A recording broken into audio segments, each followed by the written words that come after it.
আমার আল্লাহ বললেন ওয়াক্কানা মিনাল কাফিরিন, তুই আমার হুকুম অমান্য করছস কেমনে? অহংকার দেখে আর নিজেরে বড় মনে কইরা তুই কাফের হয়ে গেছিস। অপরাধ করছে, শাস্তি আছে না নাই? জোরে কন্যা আছে না নাই? আমার আল্লাহ ইবলিসকে শাস্তি দেওয়া শুরু করে দিলেন। এক নম্বরে বলতে লাগলেন ফখরুজ মিনহা ফাইন্নাকা রাজিম।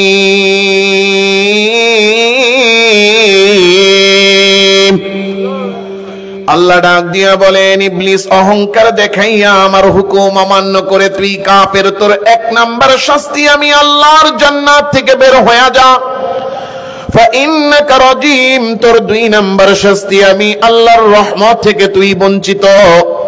ওয়া ইন্না আলাইকা লানাতি ইলা ইয়াউমিদ্দিন, তোরে আমি শুধু দুইটা না বরং আরো একটা তিন নাম্বার শাস্তি দিলাম কিয়ামত পর্যন্ত, শেষ বিচারের দিন পর্যন্ত আমি আল্লাহর লানত তোর উপর দিয়া দিলাম। ইবলিস অপরাধ করলো একটা, আল্লাহর হুকুম অমান্য করলো কেন? শুধু অহংকারের কারণে। এক অহংকার দেখাইছে ইবলিস, তার অপরাধ ছিল একটা।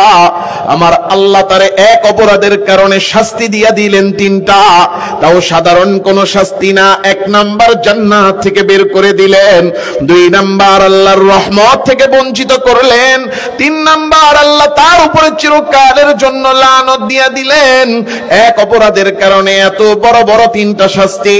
তাইলে বলেন তো আমার বাবারা, একটা অপরাধের কারণে যদি এত বড় বড় তিনটা শাস্তি হয়, যেই অপরাধের কারণে এত বড় তিনটা শাস্তি হইল, ওই অপরাধটা ছোট অপরাধ না বড় অপরাধ? অহংকার এত বড় অপরাধ। আল্লাহ এক অহংকারের কারণে ইবলিসকে তিনটা শাস্তি দিয়া দিলেন। এবার আমাকে বলেন তো, এই অহংকার নামক অপরাধ আর গুনাহটা আমার আপনার মধ্যে আছে না নাই? আমি আর আপনিও অহংকার করি। কয়টা টাকা হলে আমার অহংকার? একটু আমি ক্ষমতা পেয়ে গেছি, চেয়ারে বসছি তো আমার অহংকার। একটু পড়ালেখা করে আমি বড় অফিসার হয়েছি, আমার অহংকার। একটু সার্টিফিকেট অর্জন হয়ে গেছে, এলাকার মধ্যে আমি বড় শিক্ষিত, আমার অহংকার। আমি বাংলাদেশে বয়ান করতে করতে সারা দেশের মানুষ আমারে চিনে, আমি ভাইরাল হয়ে গেছি, বড় বক্তা, আমার অহংকার। শুধু বক্তা আমারই অহংকার না, আমার আশেপাশে পিএস থাকে তাদেরও অহংকার। কথা কন না কেন? আওয়াজ যদি এখন কম দেন, আমি এখন হেনে বয়ে ঘুমানো শুরু করুন। কানেকশন একটা হইছে নি এতক্ষণে? থুইয়া যাইতেন না তো? কেমনে যাইবেন? গত বছরের পরে এবছর যখন ডাকছেন তো থুইয়া যাওয়ার তো সুযোগ নাই, আছে? তাহলে আওয়াজ জোরে দিতে হবে। এই অহংকার আমাদের মধ্যে আছে না নাই? আত্মীয় একজন একটু টাকাওয়ালা হয়ে গেছে, পোলারে বিদেশ পাঠাইছে। ওলা বিদেশ থেকে মাসে লাখ টাকা বেতন পায়, টাকা পাঠাইছে। আগে ঘরে খাবার ছিল না, ঘরের ছাদে চাল ছিল না, শীতকালে একেবারে বড় বড় ফুটা ছিল। এখন ছেলে টাকা কামায়, বিল্ডিং দিয়া দিছে, বাড়িওয়ালা হয়ে গেছে। ওরে মোর খোদা, এমন অহংকার শুরু হয়ে গেছে, গরিব আত্মীয় আসলে তার চেহারাটার দিকেও তাকায় না। কথা কন না কে? এমন আছে না নাই? আত্মীয় একজন আইছে, গরিব আত্মীয়, এখন উনি ঢুকছে, ঢুকা দেখে একজন গরিব আত্মীয় হয়েছে, তাকায়ও না। মাঝখানের যে ঘর, এটা থুই একবারে ভিতরে ঢুকা গেছে। গিয়া গেদির মারে কয়, কেউ গেদির মা? ও আইছে গিল্লিগা, আইছে একটু সমস্যার কারণে, খায়া দেয়া কাম নেই, 2 দিন পরে পরে খালি হাজির হয়।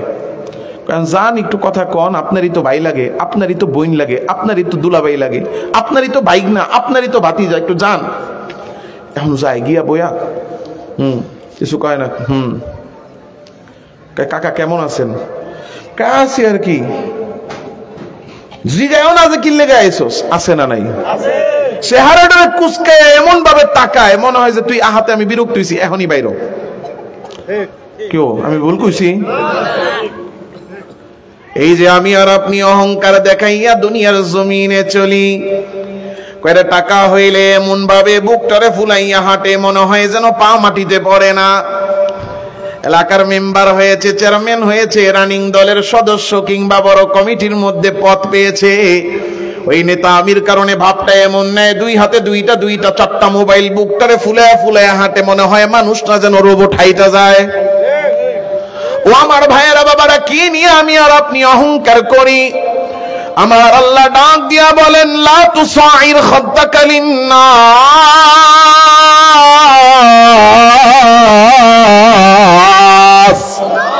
আমার আল্লাহ ডাক দিয়া বলেন বান্দা নিজেরে বড় মনে কইরা তোমার সামনে যে আছে তারে ছোট আর হীন মনে কইরা চেহারাটারে কুসকায়া চেহারাটারে তুমি বাঁকা কইরা কারো দিকে তাকায়ও না, এমন ভাবে কোন মানুষের দিকে তাকাইও না যাতে সে মনে করে তুমি তারে ছোট মনে করতেছো।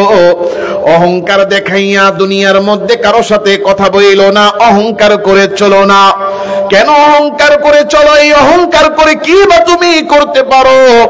ইন্নাকা লান তাখরিকাল আরদা ওয়া লান তাবলুগাল জিবালা তুলা। যখন জমিনে কদম ফালাও মাটিরে তো 1 ইঞ্চিও দাবাইতে পারো না, আবার যখন তুমি জমিন থেকে কদম উঠাও পাহাড়ের চূড়া পর্যন্ত পৌঁছাইতে পারো না। ও বান্দা, তাই রে অহংকারটা করো কি নিয়া?